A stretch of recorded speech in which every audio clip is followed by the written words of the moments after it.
इतिहास में कई तरह की योद्धा हुए हैं जिन्होंने अपनी जान को जोखिम में डालकर भारत माता की रक्षा की है। इन सभी योद्धाओं की लड़ाई खासतौर पर मुगल साम्राज्य से देखी गई है। मुगलों से होने वाली लड़ाई तो एक आम बात है, परंतु इतिहास में ऐसा व्यक्ति भी हुआ है जो कि हिंदू होते हुए भी मुगलों की तरफ से लड़ा, और इस क्रूर हिंदू राजा का नाम उदय भान राठौर है।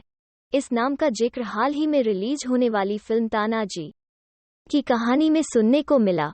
रोचक बात यह है कि उदय भान राठौर, जो कि एक राजपूत है, इन्होंने इतिहास में हिंदू मराठा राजा से मुगलों की तरफ से युद्ध किया।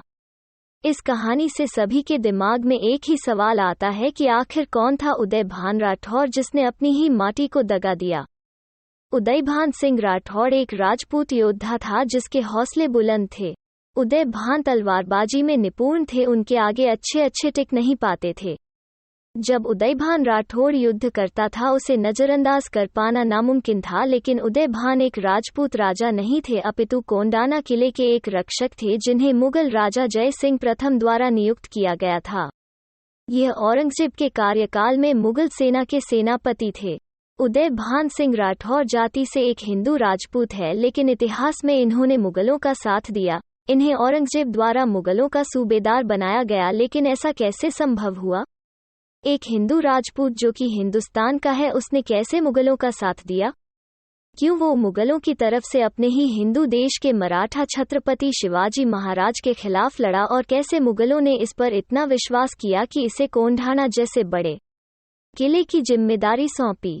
यह बात है सन 1670 की, जब शिवाजी महाराज ने यह तय किया कि वे कोंढाना किले को जीतने के लिए उस पर चढ़ाई करेंगे, क्योंकि यह किला जीतना बहुत जरूरी था। यह किला सुरक्षा की दृष्टि से सबसे महत्वपूर्ण किला था, जिसे जीतकर मराठा साम्राज्य अपना खोया हुआ सम्मान वापस प्राप्त करना चाहता था, और कोंढाना को वापस पाने की जिद शिवाजी महाराज की मां जीजाबाई की थी, जिन्होंने शिवाजी महाराज को यह आदेश दिया कि वो कोंढाना पर चढ़ाई करें और उसे वापस मराठा साम्राज्य में मिलाएं। परंतु कहीं ना कहीं यह बहुत कठिन था, क्योंकि मुगलों ने कोंढाना का सूबेदार उदय भान सिंह राठौर को बनाया था।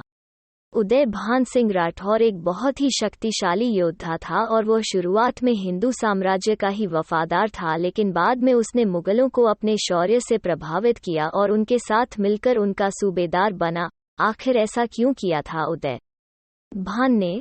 यह जानने के लिए हम आपको थोड़ा पीछे ले चलते हैं। उन दिनों उदय भान एक राजघराने में जगत सिंह के राजमहल में राजकुमारी कमला देवी को तलवारबाजी सिखाने जाया करता था। ऐसे में उसकी मुलाकात रोजाना राजकुमारी से होती थी। समय बीतते बीतते उदय भान राजकुमारी से प्रेम करने लगता है, और जैसे ही उदय भान राजकुमारी से अपने प्रेम का इजहार करते हैं, राजकुमारी यह कहकर प्रेम प्रस्ताव ठुकरा देती है कि राजकुमारी और उदय भान का कोई मेल नहीं है। तब उदय भान सिंह राठौर कहते हैं कि कैसे कोई मेल नहीं, मेरे पिता भी एक महंत हैं। तब राजकुमारी उसे जवाब देती है कि यह बात धन संपत्ति की नहीं, तुम्हारे और मेरे रक्त में ही मेल नहीं। मुझे भली भांति पता है कि तुम्हारे पिता एक महंत है, लेकिन तुम्हारी माता। इतना कहकर राजकुमारी चुप हो जाती है, लेकिन यह बात उदय सिंह राठौर को चुभ जाती है और उन्हें राजपूतों से नफरत होने लगती है। वे वापस लौटते हैं और अपनी मां को गले लगाते हुए एक प्रण करते हैं, और उसी प्राण के अनुसार वो मुगलों के साम्राज्य में जाकर मुगलों को अपनी शक्ति का प्रदर्शन करते हैं, जिससे खुश होकर मिर्जा राजा जय सिंह उदय भान सिंह राठौर को मुगल सेना में शामिल कर लेते हैं। और इस तरह उदय भान सिंह राठौर बदले की आग में जलते हुए एक राजपूत होते हुए भी मुगलों का साथ देते हैं, और राजकुमारी की शादी जिस राजकुमार से होती है उसे मारकर उसके राज्य को हड़प लेता है, और राजकुमारी को भी बंदी बनाकर अपने साथ ले जाता है। इसी प्रेम प्रसंग के कारण उदय भान बदला लेना चाहता था, और इस बदले के कारण ही राजपूत उदय भान मुगलों का साथ देता है, और उनकी इसी शक्ति का लाभ उठाते हुए मुगल उन्हें कोंढाना किले का सूबेदार बनाते हैं।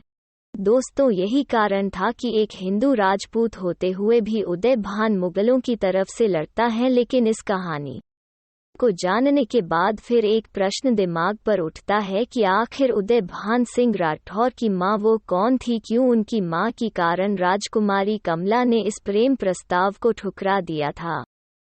इसको हम अपने सेकंड पार्ट में बताएंगे। Please subscribe the channel and hit the bell icon.